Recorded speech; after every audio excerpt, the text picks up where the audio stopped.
the OD was rotating a lot to the top lane, and not all of those fights were going in the favor. It looked like Exotic Deer was going to kind of feed on some of the FlyToMoon heroes here. Patos had a super early Blink Dagger.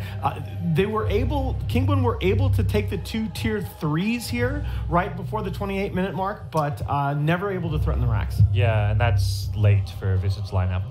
If you go back to when EG were picking a lot for Fear, most of those games were ending between 19 and 25 minutes.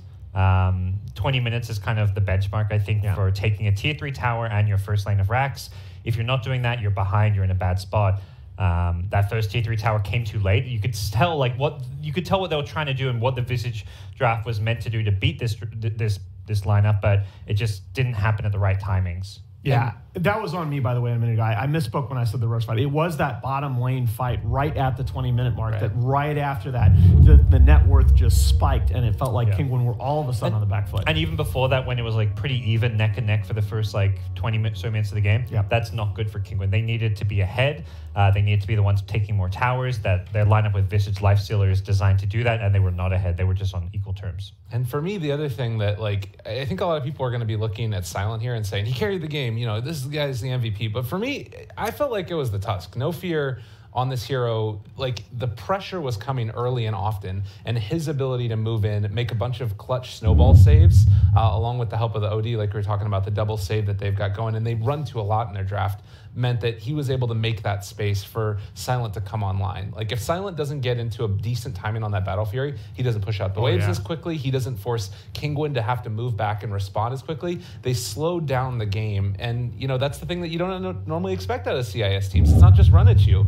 They did a really good job of knowing when the timing was when they needed to get big. Yeah, and I think as the game dragged on, right, we were all worried about FlyToMoon having to play around that big cooldown, the Chronosphere. But as the game moved on, it was basically, the Chronosphere was a one-man pickoff device. As long as they could pick off either the Visage or the Lifestealer, it felt like Kinguin just couldn't fight.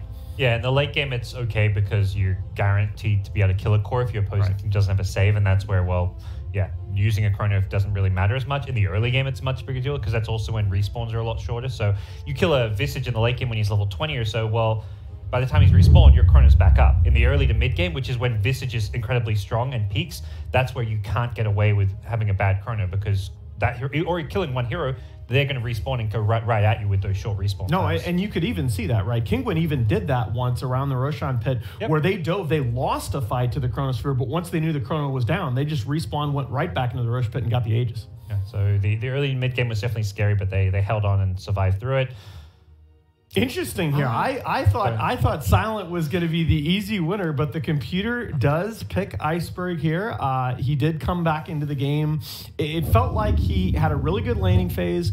He had a little bit of a questionable rotation top, which set him back in the game, but by the end, he was right up there in damage with Silent. But I think it was his spooky haircut. He looks like a werewolf. I mean, the computer is scared of Iceberg if they're giving him MVP. They took away the refresher shard. He was like, this is my refresher shard. Get out of here, Silent. Are you going to fight that guy for a refresher shard? I don't think I'm going to. Silent's not a big guy, that's for sure. So I don't think you'll find much agreement here, but if Iceberg comes in, maybe we'll agree. So well, there you go. FlyToMoon up 1-0 here in our first best of 3 series of the day. Kinguin are going to be fighting for their tournament lives in game 2. We're going to take a quick break, and we will be right back with more Dota 2.